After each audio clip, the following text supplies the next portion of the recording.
miss out on Ed Reed being hired um, at Bethune Cookman. Basically, he was formerly at his job with the Miami Hurricanes, his alma mater.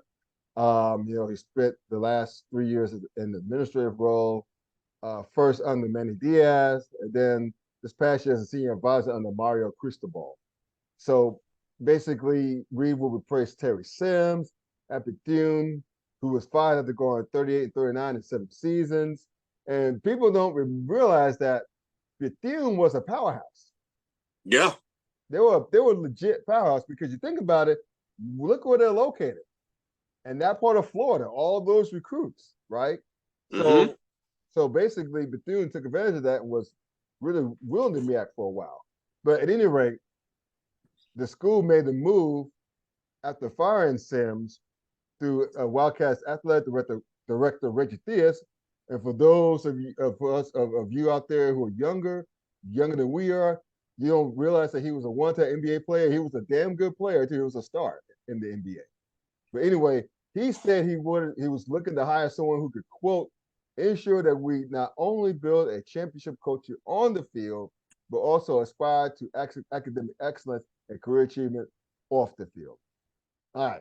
So basically, people are comparing this obviously to what happened with Jackson State when they brought in Deion Sanders, right? As far as like bringing the spotlight to it, like to the program, not only to the program itself, but HBCUs as a whole. Let's just be real, especially the SWAC. We all know that Sanders went 27-6 in 3 seasons before going like taking over at Colorado. This is one thing, man, and you can give me 2 cents after I finish blowing it, but it's one thing I hope that people do not really do is hold Ed Reed to an unfairly high standard because of what Coach Prime did at Jackson State. The things, first of all, the things he would have to do, he being Reed, would be to hire a damn good coaching staff like Coach Prime did at Jackson State. I mean, Gary's like Zimmer to run the defense, who was not only a great defensive coordinator in the NFL, but he was a head coach. Yeah. And you had Dennis Thurman, Uh-huh. uh, yeah, like doing the defense stuff as well. I Yeah, think Dennis both, Thurman was the D coordinator there at Jackson. Yeah. yeah. So he bought both Zimmer and Thurman, I think, with them due to Colorado. So the thing is that Prime, like Coach Prime Deion Sanders, what he was able to do was to bring in a damn good coaching staff. A lot of former NFLers, a lot of former NFL coaches, and you see the results. Yeah. You saw the results. So that's what I think Ed Reed needed to do. But also, what people do understand is Bethune Cookman, in addition to being smaller in size than Jackson State, it's private. So they don't have much of NIL like Jackson State did. Yeah. So it's a different set of circumstances and challenges that was presented to Ed Reed. But as long as Reggie Theus and company, and I hope Reggie Theus understands this as a former pro athlete himself, and that transition from pro sports to the collegiate side is to understand where Bethune currently is Mm-hmm. in terms of NIL. They have to set up their own NIL. They have to set up the NIL infrastructure wherever, however they choose to do it. But they got to understand that you got to give allow Ed Reed to get the tools to succeed like Coach Prime did at Jackson State and having this coaching staff. So all that being said, how do you think, first of all, how do you rate the hire? Or how do you rate the hire, number one? And two, what is a fair benchmark for success for Ed Reed at Bethune Cookman?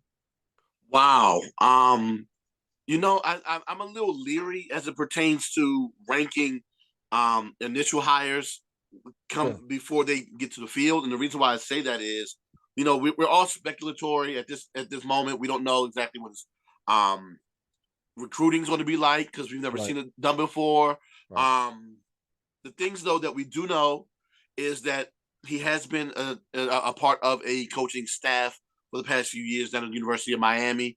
Right. Even though that program hasn't been what we've known it to be, men of our age most definitely have seen what that program has once been. Yes. Um, Y'all need to Google. Please Yeah. Google Bethune in the 90s and whatever before that. Well, not just Bethune, but also the University of Miami. That's true too.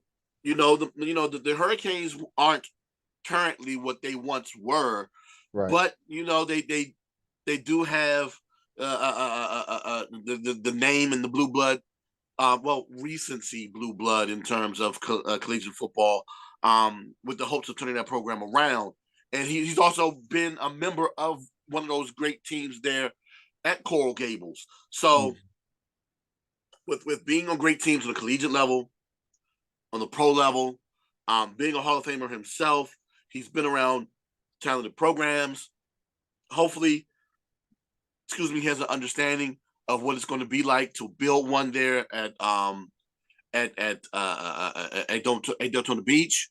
But the one question I wish I would have had an opportunity to ask Coach Sanders during his final Celebration Bowl interview, when I interviewed a press conference, was if you had an opportunity to speak to any of your fellow pro NFL football players that were looking to come coach at an HBCU, what type of advice or information would you give them? My thought is that Ed has probably already talked to Dion about what it's That's what like I'm guessing coaching. too. A lot of people Not talk to Deion, period, but especially a DB exactly for another right. DB. Yeah. Yeah, and then two guys who have been former teammates. Correct. They're in Baltimore, so you have that. You have Ed coming to who of course is like I said before, an alum of the University of Miami, not an HBCU alum, no HBCU ties that I immediately know of. Right. But looking to get information on what it's like to not only coach at an HBCU but to coach in the SWAC.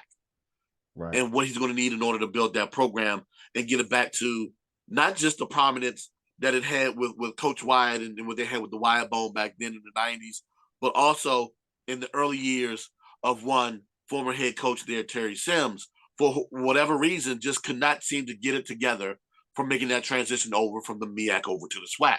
You talk about Sims, the coach who Ed Reed is replacing.